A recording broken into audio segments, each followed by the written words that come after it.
Doctor Bashir Badr की आपने मशहूर लाइनें सुनी होंगी कि घरों पर नाम थे, नाम के साथ ओहदे, बहुत तलाश किया मगर कोई आदमी ना मिला, कोई आदमी नहीं मिला।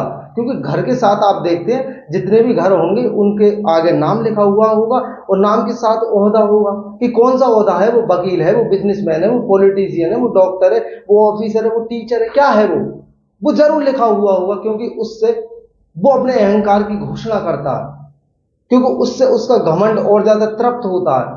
तो इसी वजह से बशीर बद्र साहब कहते हैं। लेकिन अगर एक बार भी बशीर बद्र कर्पूरी ठाकुर से मिले होते, उनके साथ मीटिंग में बैठे होते, उनसे कोई बातचीत की होती, तो ये शायरी दोस्तों पूरी तरीके से बदल चुकी होती।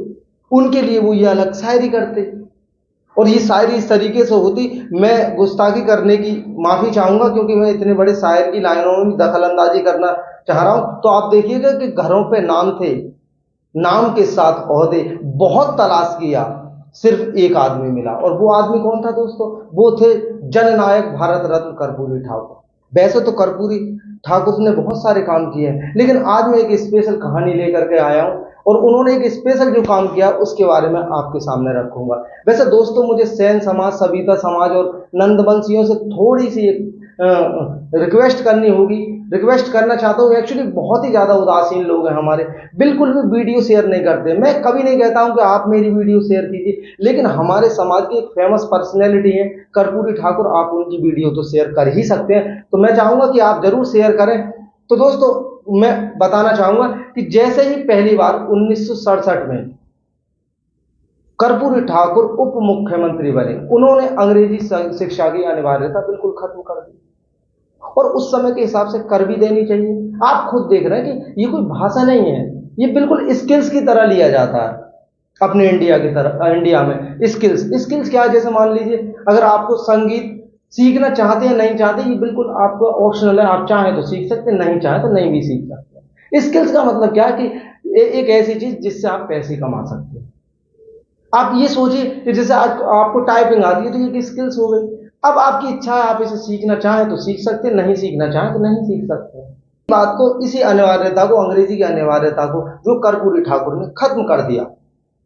अब आपको पता ही है उनकी इस बारे में आलोचना भी हुई और आलोचना बनती भी है, कुछ लोग करते भी हैं। और देखिए जब पॉलिटिशियन, आपको पता ही है, और जो कर्पूरी ठाकुर जैसे इंसान होते हैं वो एक ऐसे पुल पर खड़े होते हैं, एक ऐसे खिंचाव बिंदु पर खड़े होते हैं कि वहां पर फैसले लेना बहुत ही ज्यादा मुश्किल होते हैं। तो फैसले कभी, क्योंकि हर किसी के पक्ष में नहीं हो सकते और हर किसी के विपक्ष में भी नहीं हो सकते, तो अच्छे और बुरे का अनुपात हो सकते हैं कि कुछ लोग उन्हें अच्छा भी कहेंगे, कुछ लोग बुरा भी, लेकिन अच्छा ज्यादा कहेंगे क्योंकि अच्छे का अनुपात ज्यादा है। तो बात अनुपात की है, अच्छे बुरे का सवाल ही नहीं, क्योंकि टोटल अच्छा कोई हो ही नहीं सकता और टोटल बुरा भी कोई नहीं हो सकता। तो अच्छे और बुरे का अनुपात है, जो ज्यादा अच्छा है अनुपात में उसी उसी को चूज करना ज्यादा बेटर रहेगा।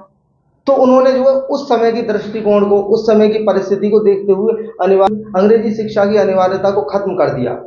अब आप देख रहे हैं अगर कोई पास होता तो फर्स्ट डिवीजन आएगी, सेकंड डिवीजन आएगी और थर्ड डिवीजन आएगी, लेकिन एक कर्पूरी डिवीजन का इजाद हुआ। ये कर्पूरी डिवीजन क्या है?